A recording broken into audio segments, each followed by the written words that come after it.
Awesome. We are 2 minutes past, so I reckon we should get going. Beautiful. All right. Thank you. Good morning, good afternoon, good evening. Thank you, everyone, and welcome to the webinar. Thank you for joining from all parts of the world. Hope you enjoy the next hour or so that we have together.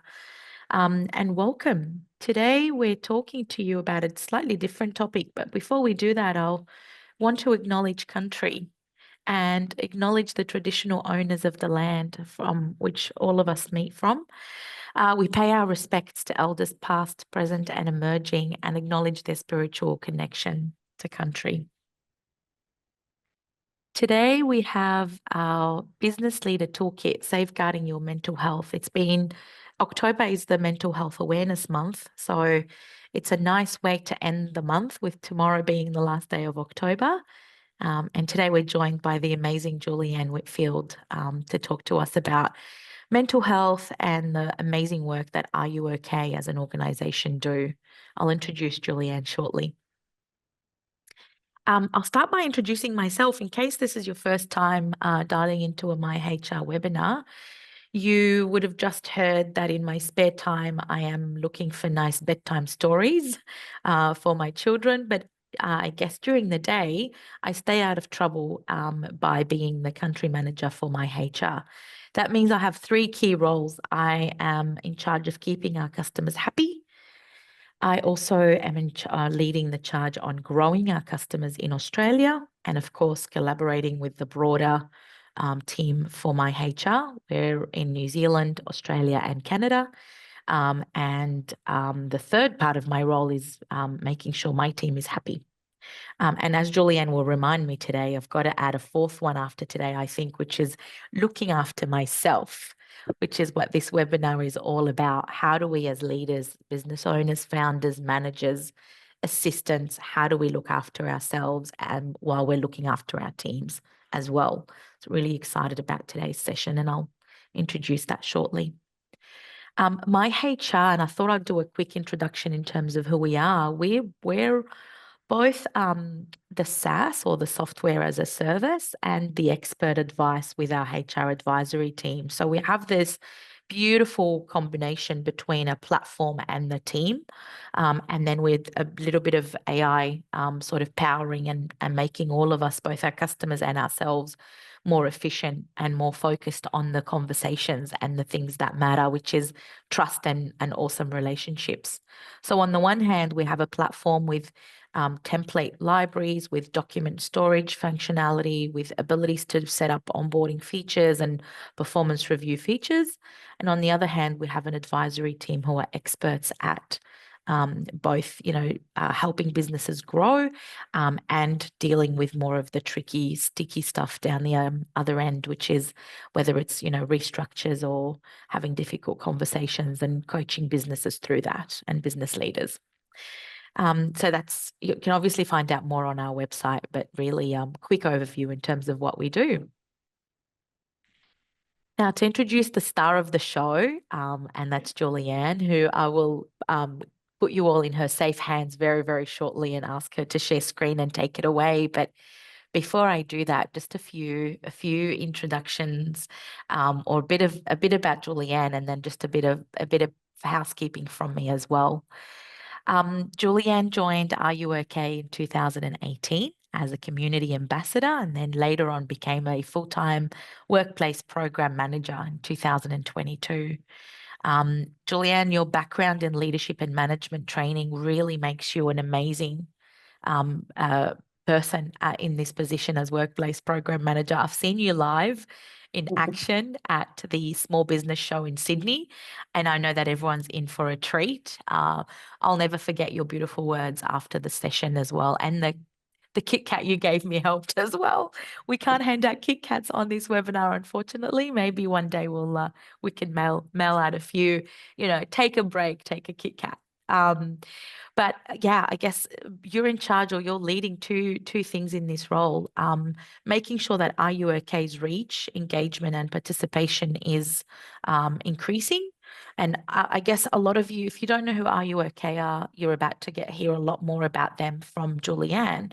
I won't steal that thunder, but Some of us may know Are You OK, the organization, for being famous for their Are You OK Day in September.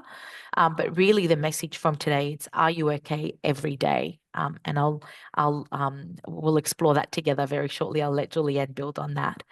And then you also increase the effectiveness of Are You OK Workplace Champions program. And I'm so excited for you to tell everyone about the Champions program and how do we build an Are You OK culture in workplaces all year round. So before I hand over to you, Julie-Anne, just a couple of housekeeping things, if I may. Firstly, just a reminder to please be compassionate and kind to yourself. Take a moment to reflect during this webinar in terms of how you are looking after yourself, as you are also looking after your team, your own family, and so on. That's a really big takeaway. There will be just I guess I should do a trigger warning as well. There'll be mention of suicide. So please be mindful and take care of yourself as we go through some data and some stats and some stories that Julie-Anne's about to take us through. This topic is very real, and we unfortunately do support businesses that have, that do have employees die by suicide, or that there is mental health concerns for individuals that we support people through. So this is a very real topic, and please look after yourself as we get through this presentation. It's important to acknowledge what's happening for you as we go through the content. Please, I encourage you all to ask us some questions. The Q&A function is open in the webinar. You'll be able to ask questions as you go, and I'll then moderate at the end and make sure that I ask them to Julie-Anne, and then both her and I will answer them as well. We'll allocate some time for that. Now, because the questions will be read out or will be shared by the panel, which is Julie-Anne and I, please take care not to share personal or confidential company information in those questions. So without further ado, over to you, Julie-Anne. I'm going to stop sharing so you can start sharing. And yeah, looking forward to this. Take it away. Thank you so much, Nicole. And yes, it was absolutely lovely to meet up with you at the Small Biz Week, I think it was. Yes, that's what it was. I'm just going to make sure mine's working. Everything's in order. Beautiful. Look at us. Here we go. Rocking and rolling.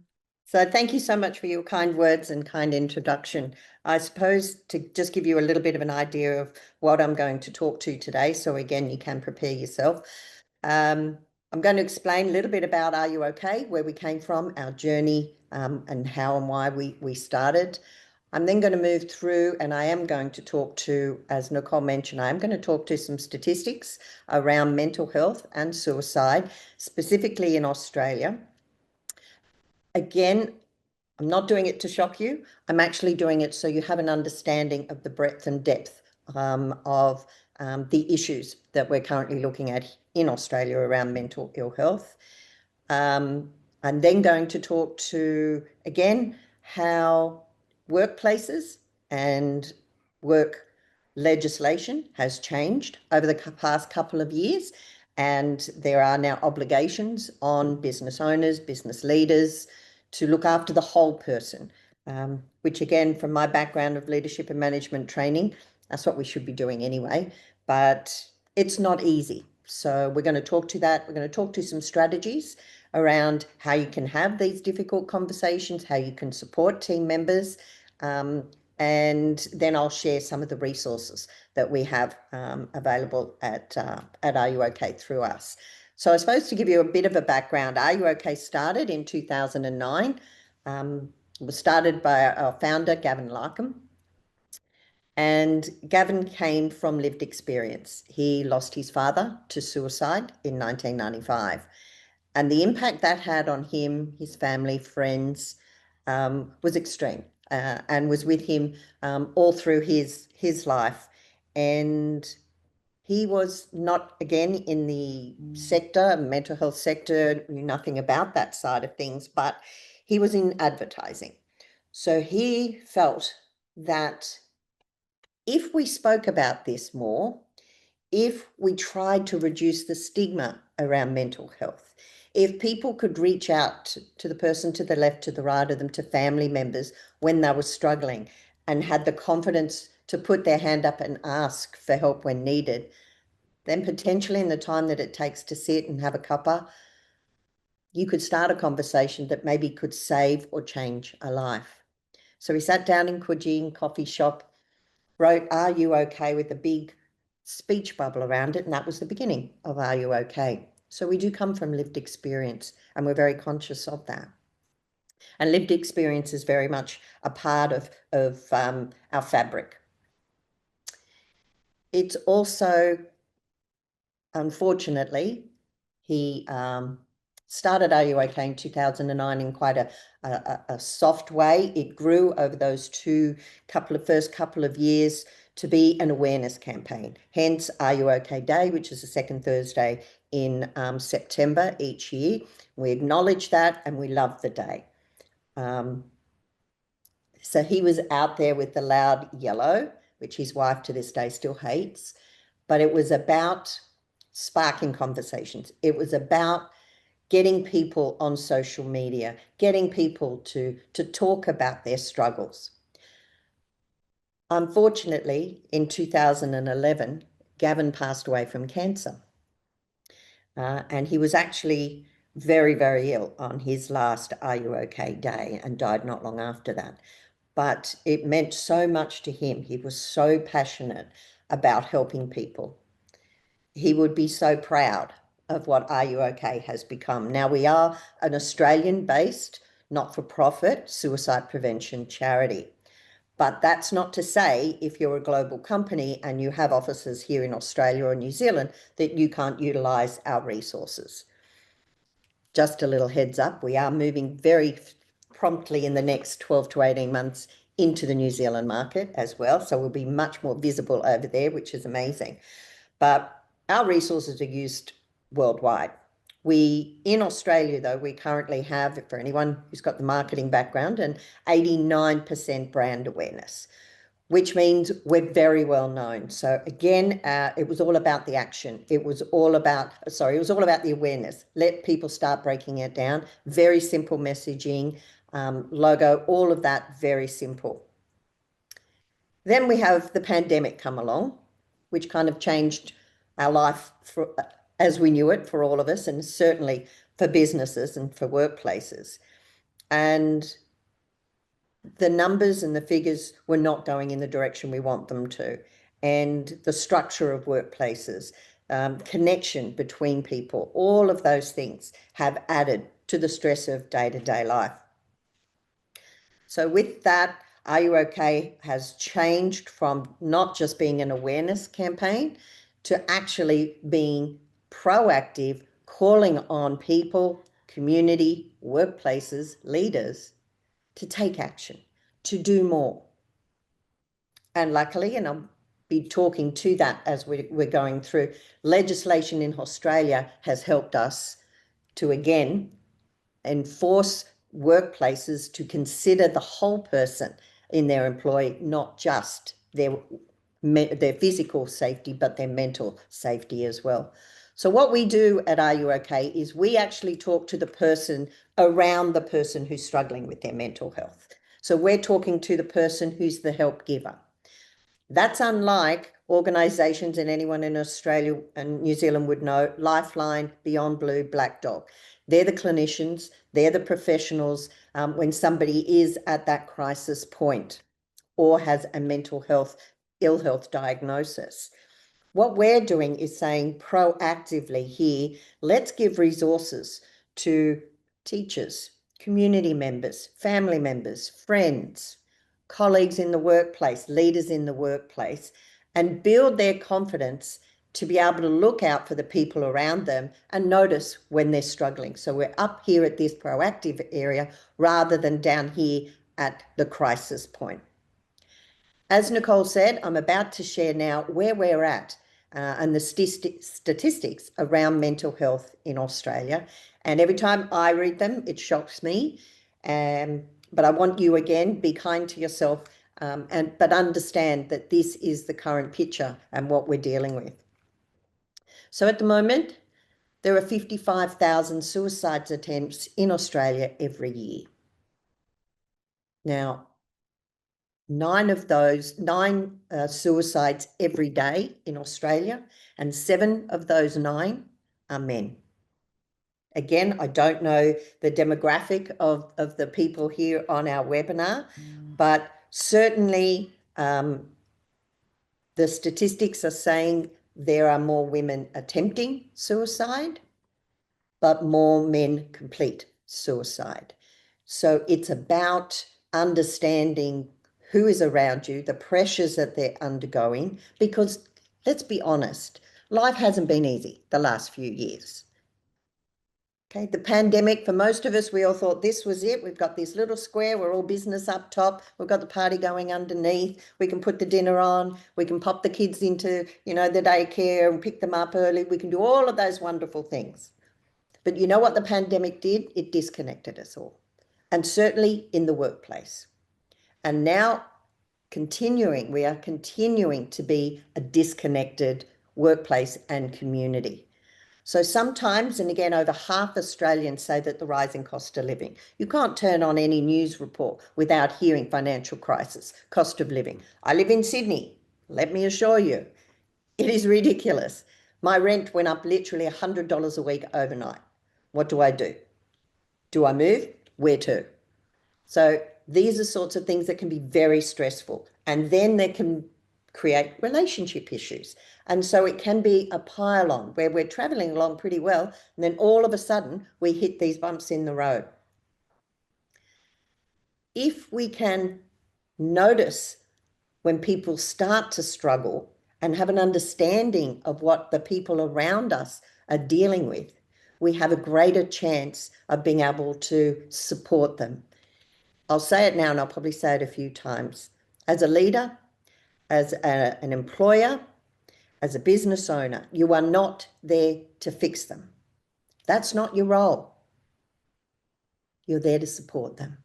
And it's about supporting them and creating a safe space in the workplace. We do have some really positive statistics as well.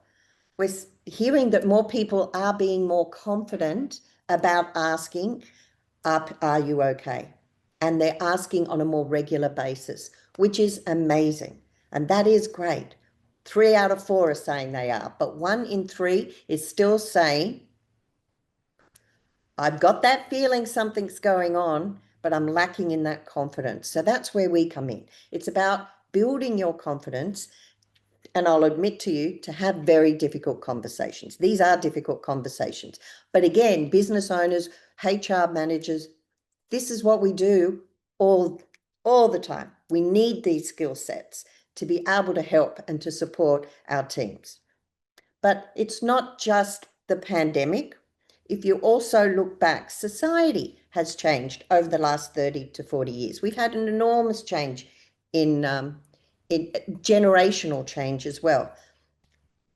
If I say to you, oh, we're becoming so disconnected in our communities and in our worlds now, everyone's probably immediately going to go, oh, it's the mobile phone, it's technology, that's disconnecting us. You know what? Out of probably the top 10 things that's disconnecting us, it's probably around 7 or 8. Society has changed. I'm telling you these things because it's really important you have an understanding of the people you are working with. It's not just their face value. It's not just what they show you. It's what's going on in the world around. Back in the day, yes, I'm a little bit old. Back in the day when I was at work, it was work and home was home. Never the twain shall meet. That's changed. And that's hard for our generation to get used to that, because I literally was taught you walk in the door at work and you leave your troubles behind. It's not like that anymore. And society is not like that anymore. And I think it's better for it, because if you have and look after the whole person, that person's going to be more loyal to you. That person is going to stay with you.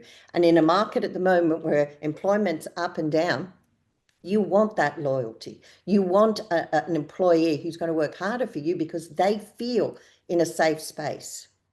But think about it. Okay, increased rate of relationship breakdown. They say 1 in 2 marriages end in divorce, something like that. Sorry if anyone's engaged, but I'm sure to be fine.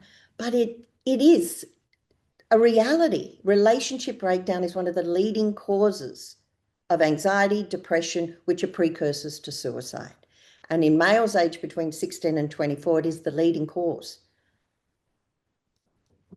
So it's about understanding what's happening in society and why our employees may be feeling the way they're feeling. We have a falling birth rate. We move house more often. We all drive cars. We don't connect. I get the train into the city 2 days a week. I'm that weird person who's trying to make eye contact with you in the carriage, in the train. It doesn't work. Nobody does it. They're all in their phones. So yes, the phones are disconnecting us. The younger generation, the 16 to 24s, which we're really quite concerned about, they've lost this inability, or they've never learnt this ability to connect, to look somebody in the eye and to have a conversation. So these are all things you need to be aware of with your workplace and who you have in there. Then you might factor in the hybrid workplace. Again, not knowing who's in front of me here in the webinar, the hybrid workplace, and our research is saying 100% remote is not good for mental health. 100% enforced, mandated back to work is not great for mental health. That choice as an individual is good. A couple of days in the office, a couple of days working from home is good. But again, it's an individual thing. It's not necessarily good for everybody. So we need to be conscious of who's in front of us, because work loneliness is a real thing. And loneliness, 1 in 3 Australians say they actually feel lonely. That's so sad, isn't it? But because we've got this disconnect, we're not meant for that. We're meant to connect. We're meant to be a tribe. We're meant to feel supported, to have that sense of belonging. Because the impact of loneliness can be, again, you're less engaged in physical activity. You may, again, be on social media more than you need to be, less productive at work if you're feeling lonely. And if you live alone and you work alone, who are you connecting with? We're not made for that. And again, this can lead to depression, anxiety, which again are all precursors to suicide. So it's truly, really important that as leaders in the workplace, but also as good humans, we're checking in on the people in our world. We're asking early and we're asking often, because all of our research tells us that when you do that, when you engage with people, they feel that sense of connectedness. And I loved how Nicole started this by take a breath and feel grateful, because it's a fast-paced world. There is so much going on out there. As I said, you can turn on the news for 5 minutes and I know at the end of that, I'm not feeling great. So it's about giving space, giving people the opportunity, having that trusting relationship where they can say, you know what, today I'm not feeling that great. Now it may be here, not here when they're in crisis. And that's what we want, because if they can get help here and on the journey with them, and we get some assistance for them, some help, it may not get to crisis. So it's about seeing those signs. It's about connecting with people. It's about making people feel heard, seen, understood. And think about that. You might have that friend or that person, that family member in your life that is just your go-to when you need to download, you need to have a conversation, you pick up that phone and you have it. At the end of the conversation, you go, wow, I felt seen, I felt heard. Or you have a cuppa with them, go for a walk with them. We all need that at different stages of our lives. It's about, again, as business owners and leaders, you creating that network for yourself. Because again, as business owners and leaders, you've got 25 other things on your list to do and you're at the bottom. So it's about prioritizing you, because you can't prioritize your team unless you're okay. And also being vulnerable and admitting, you know what, I'm struggling a bit at the moment. Nicole and I were both just sharing, can't believe second last day of October, who would have thought? Coming into November, December, everybody thinks, wow, holiday season. Yeah, not for everybody. There's a lot of organizations out there that have to work. A lot of people. And a lot of organizations say, oh, let's not mention Christmas or holidays, because that's our busy time. We need to work. Hospo, the rail industry shuts down and shuts the network down so they can actually do maintenance and all that sort of stuff during that. So a lot of people, shift workers, a lot of people are still working through this time. So it's not necessarily the happy place. for them. So it's about, again, understanding what's happening and why and how they might be feeling. So this is where our action the last 2 years has been, and our theme has been Ask Are You Okay Any Day. It's about moving from that awareness. Don't get me wrong, we still love the cupcakes on Are You Okay Day, and we'll always love the cupcakes, but it's more than a cupcake now. It's about, if that's all you're doing in your workplace, we'd rather you didn't, because it's potentially going to do more harm than good. If I'm struggling 365 days of the year and you decide one day, because the yellow is everywhere, that you want to ask me if I'm okay, I'm probably not going to handle that too well. So it's about embedding our concept and our culture and this any day checking in on each other throughout the business. It doesn't have to cost a lot of money. Okay. It doesn't have to cost a lot of time. It is not just the owner or the leader's responsibility. It's the whole organization that needs to take responsibility. We all need to take responsibility for how we are looking after ourselves and checking in on the people around us. So what I like to say is that let's look at it from an understanding well-being at work. Again, many of you on the call may or may not be aware that there have been changes in the legislation throughout Australia. The last one is Victoria coming in December the 1st. And this is about the responsibility of the whole person in the workplace. We all know about WHS. We all know about training our team to lift things properly so we're not hurting our back, to have our desks ergonomically correct, to have our lighting, to wear PPE, all of those physical things that we need to keep our people safe in the workplace. The legislation now is saying PCBUs, people conducting a business undertaking, owners, leaders in workplaces must also take the responsibility to minimize the risk of psychosocial hazards for their employees in the workplace. Well, Julie-Anne, that sounds pretty heavy. Yes, basically it's the owner's, leader's responsibility to look after the whole person. Now, to me, that's what we should be doing anyway as a leader. But this now is saying to organizations, we've drawn a line here and this is a must. This is what you must do.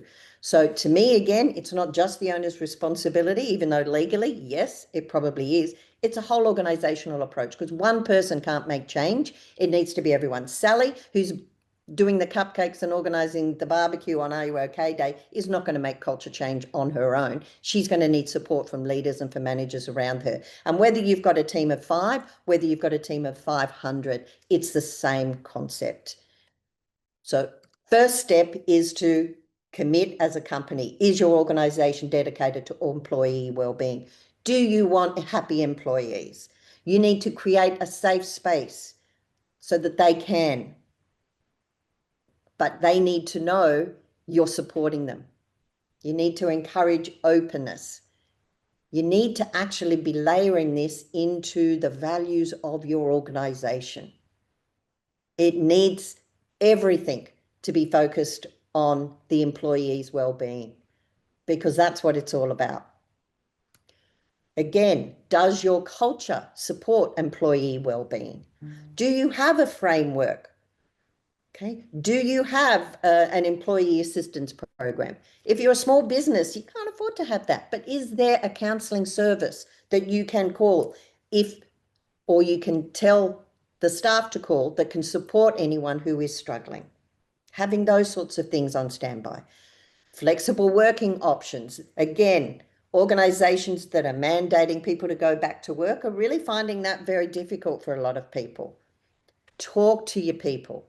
Mental health days added in as personal leave, wellness programs. But these are things and tools that you can use to keep this messaging going all year round. But bottom line is, it's not necessarily about the processes as such.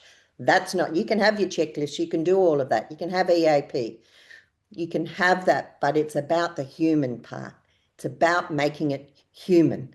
And that is connection. That is conversations. That is you knowing your people. But not all managers got in line for empathy, did they?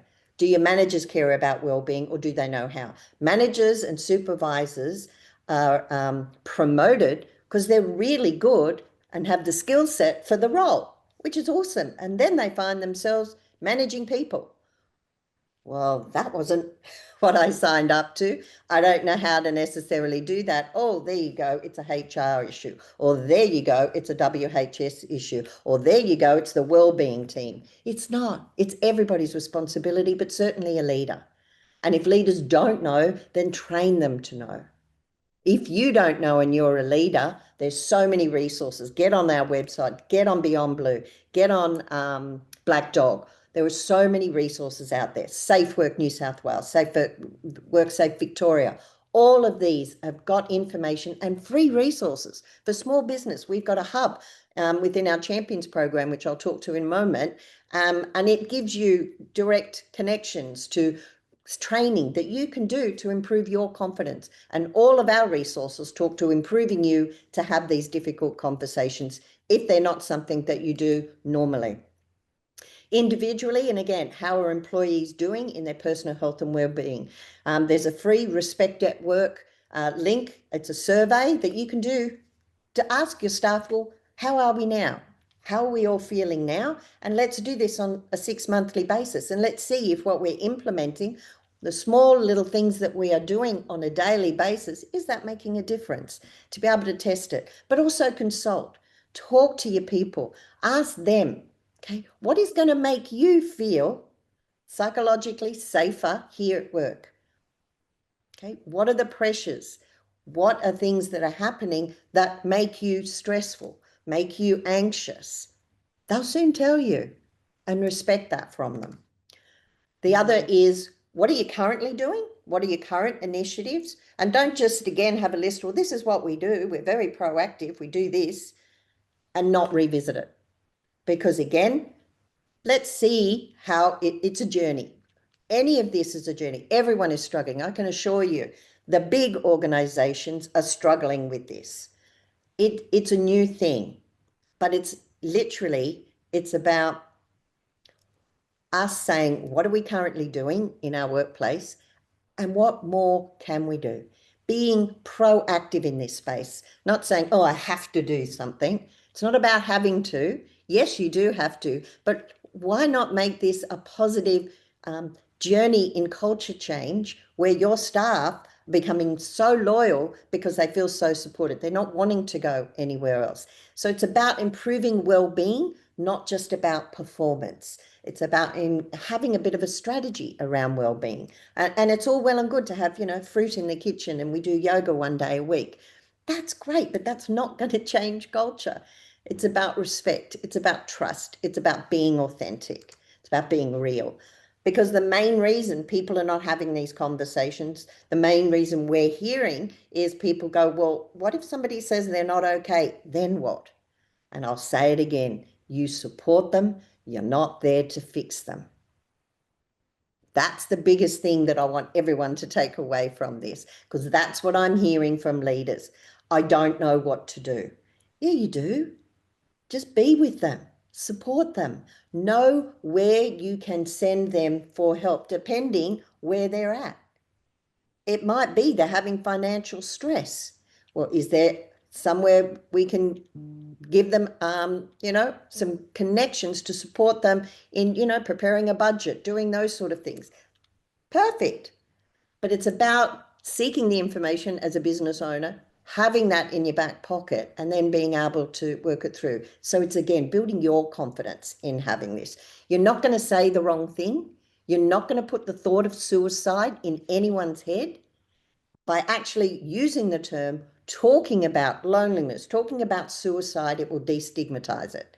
It will make it more common place that people are prepared to say, I live alone.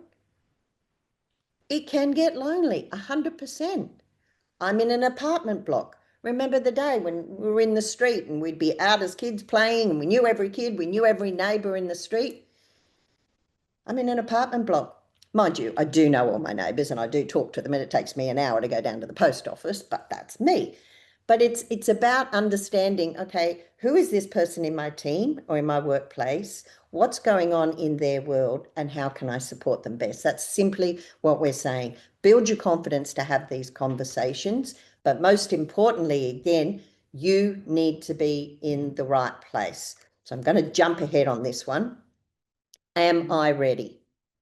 Are you the right person to be having the conversation? And that's fine. If you didn't stand in line and got empathy and you just don't understand what this person is going through or why, that's fine, but somebody in the team needs to be. And as a leader, find that person and support that person.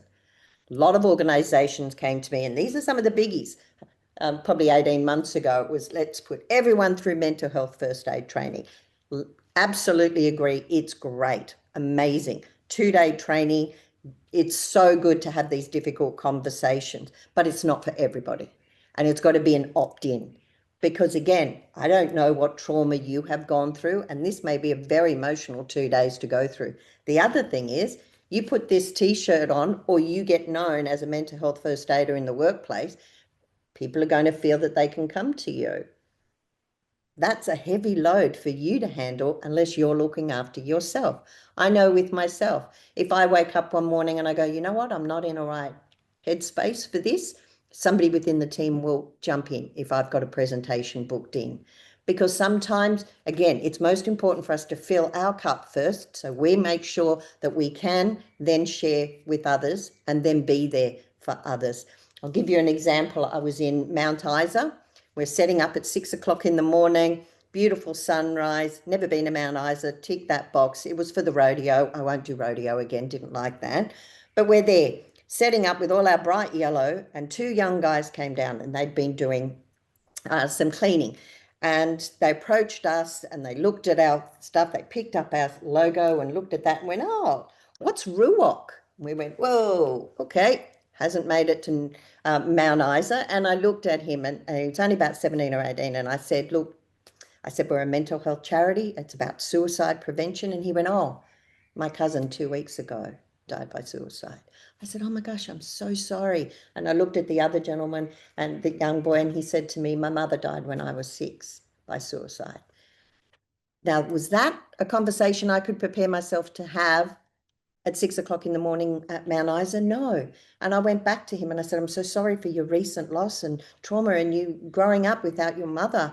I said, how have you gotten through this trauma? How do you make sure that each other are okay? And he said, oh, miss, we check in on each other all the time. We're always on the phone or walking or, every day.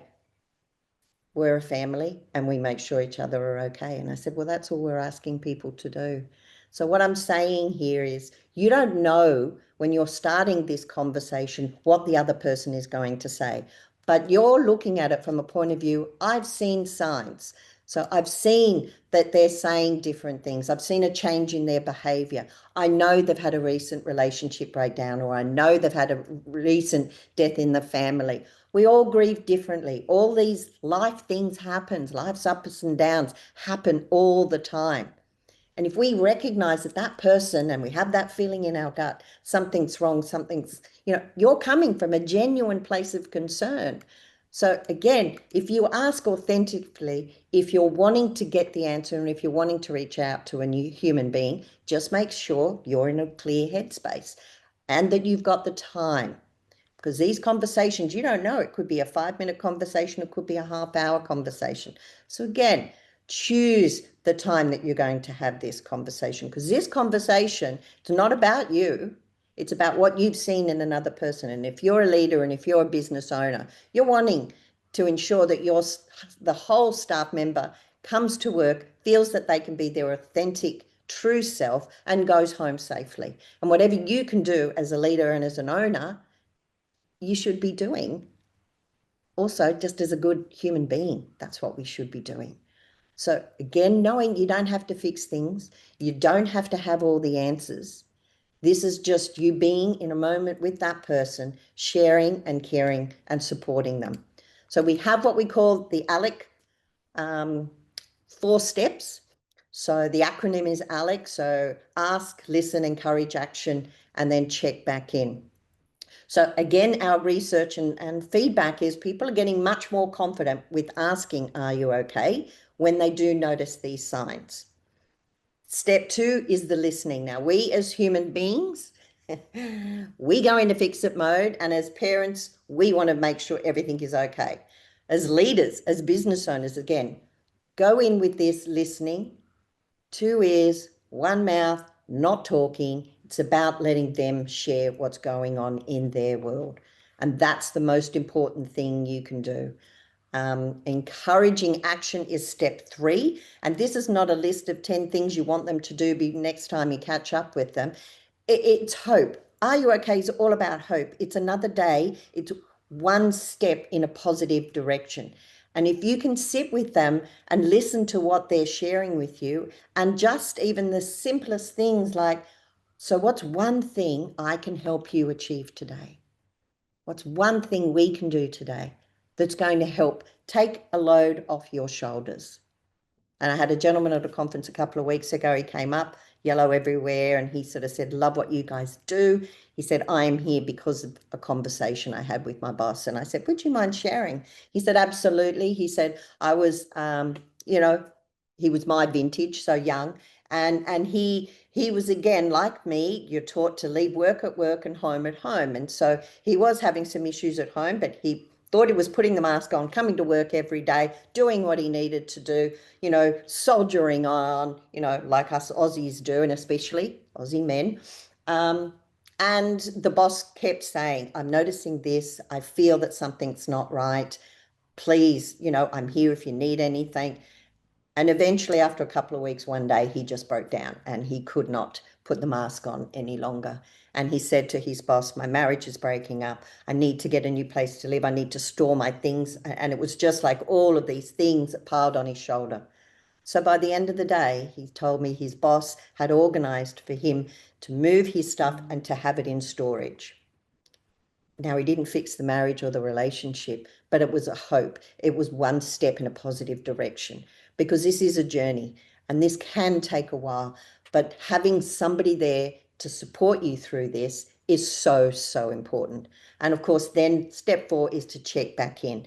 Don't make it a one-off. And the gentleman said the boss helped him more or less along that path and along that journey. And he was honest. He said, I had bad days, but it was nice to know that if I needed someone to talk to, that he was there to support me.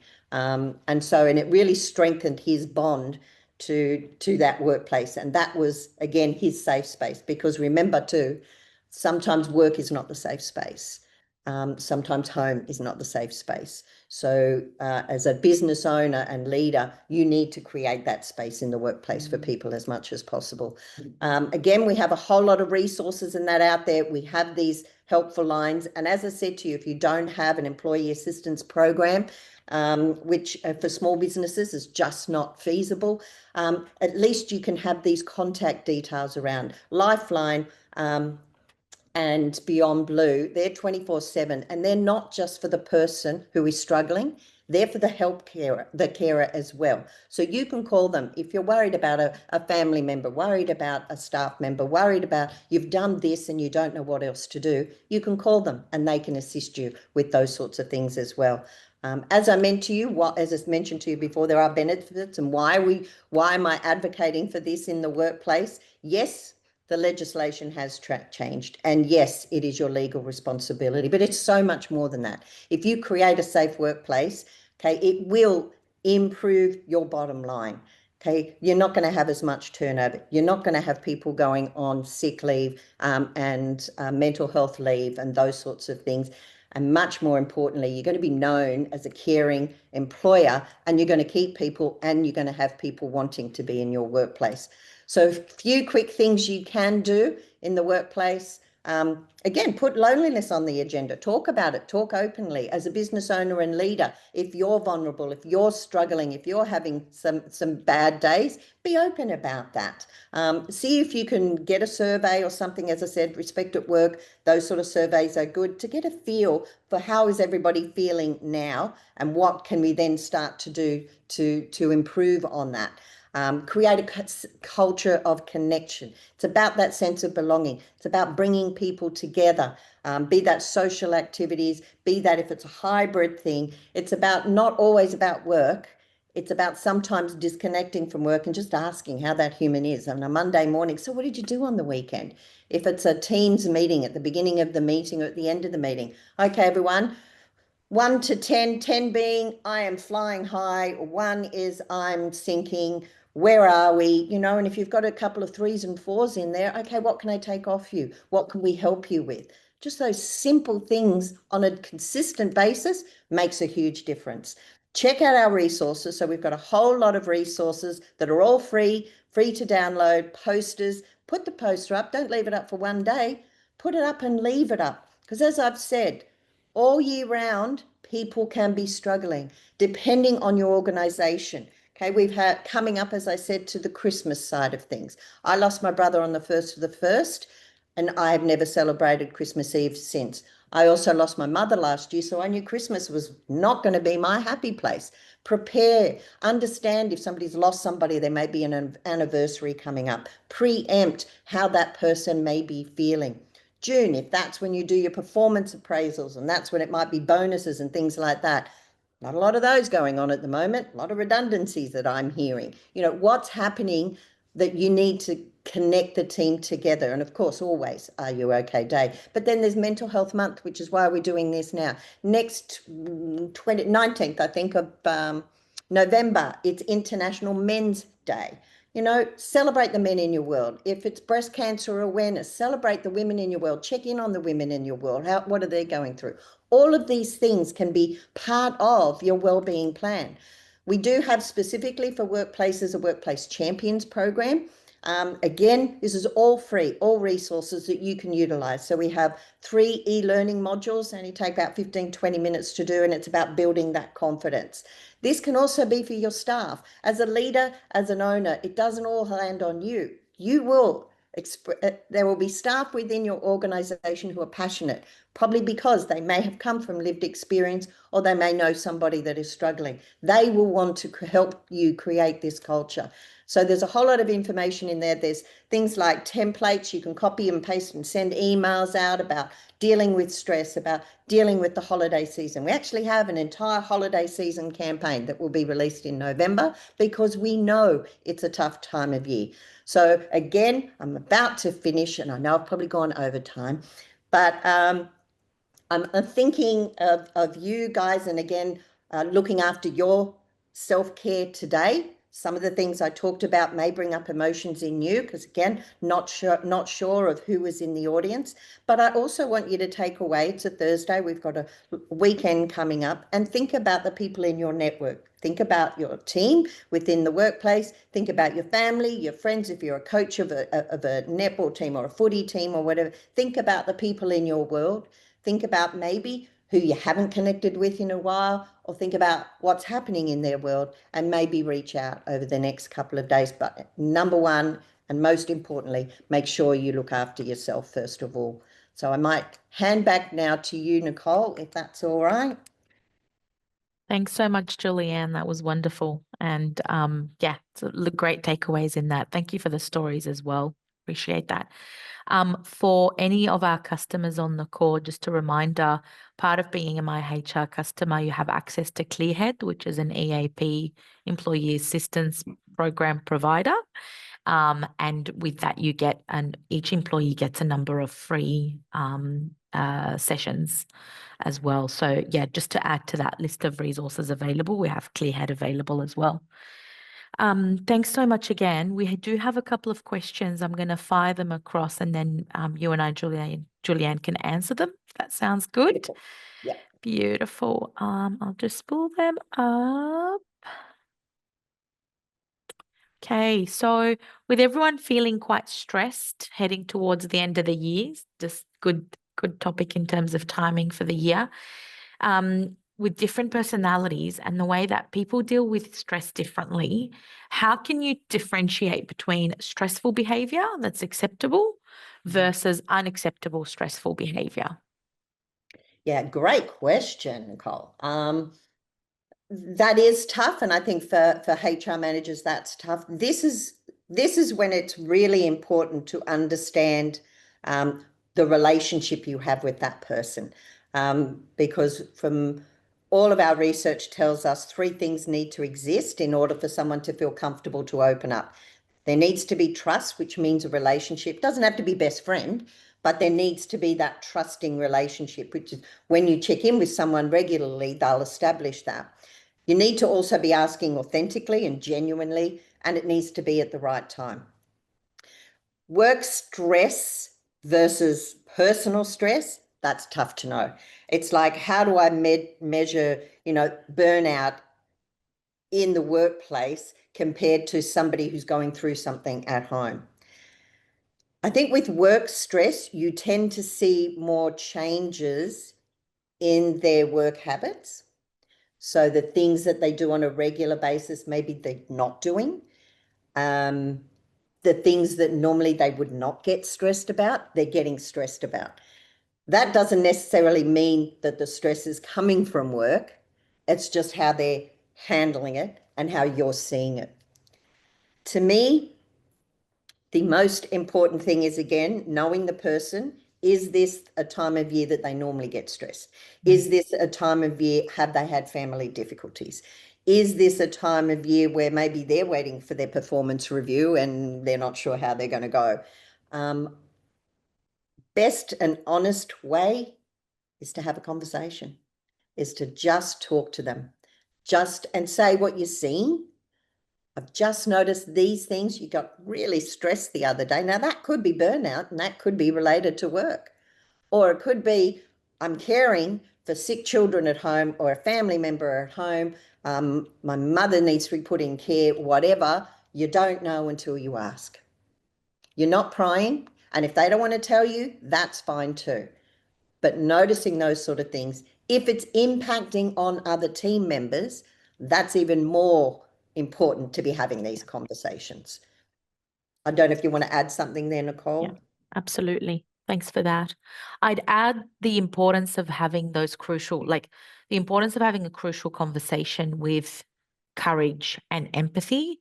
But also if it's, if it spills into that unacceptable behavior, that's all the more reason to think back, kind of sit back and think, are they behaving in line with our company values? Right. Do they need that sort of gentle nudge? It's not just 0 to 100. It's not Correct. just going straight to a formal meeting about why are you behaving like this. It's starting with that empathy around, hey, just a gentle nudge, this behavior is not in line with our values. What's going on? How can I help? What are we going to do? What are we Exactly. doing? Yep. And then if it needs to be a little bit more direct or another conversation following up, or you're letting their people leader know, or whatever the case may be, please do that. So they're not accidentally finding themselves spiraling or running on this adrenaline of stress. A lot of leaders are struggling to unwind. You had a big week, an incident at work or a busy period, or you were at a conference and you're kind of running on adrenaline and forgetting to just check back in and take a breather. If Yep. they're struggling to unwind or sort of de-escalate themselves or emotionally regulate, then they really need that support and that awareness because they're in a bit of a fight or flight. Exactly. And if it is, Yeah. maybe it's a leader you're noticing this in, have the confidence to ask them, because again, our research tells us leaders and owners are probably the most lonely in an organization, because nobody is game enough to actually have the conversation with them. So push up Yeah. and push out as employees, and certainly as HR managers and make sure you're checking in on the other leaders in the organization. 100%. Thank you. We've got time for one more question, so let's squeeze it in. How can we effectively engage the C-suite on the importance of mental health, and what evidence or data can we present to encourage their support for proactive HR initiatives, particularly when addressing psychosocial hazards? So, yeah, I think I'll let you answer, Julie-Anne, but hopefully we've given you some data and evidence from Exactly. today that Yeah, you can share back with your leadership team. yeah, and another great question as well. And my role puts me in front of CEOs. And I've literally, and I'll share this one with you, large organization, CEO, board members, I was there. And within the first 5 minutes of me presenting, he said, I don't understand this. Why is this a problem? So I just went straight to the statistics around suicide. And you are caring for thousands of people. And it wasn't, he just didn't know and wasn't aware that it was as big a problem as it is. So sometimes just being honest with them and bringing the human element in. Again, I was at a conference last week for a WHS show, and it was very much psychosocial risks and what you need to be doing, what organizations are doing. But you know what? It all summed up at the bottom line was communicate, connect. That's what we need to be doing to make it work. Yes, you can have a framework, and letting them know, yes, the psychosocial legislation is there and it is your responsibility, but hey, this is a human side of this. 9 people die every day. 7 of them are men, and it's the leading cause of death in men aged between 15 and 44 in Australia, men in the prime of their life. Most CEOs will then sit up and go, okay, I need to do more. I need to look after my people. That's struggling with the how. So a good place to start is with our resources. If it's soft entry, again, it gives them that background without committing them to, spending a whole lot of money, because it's not about the money, it's about culture change. And that can happen without having to spend too much. And it needs to be that whole organizational approach. Yeah, I hope I answered that. you did. Thank you so much. That's wonderful.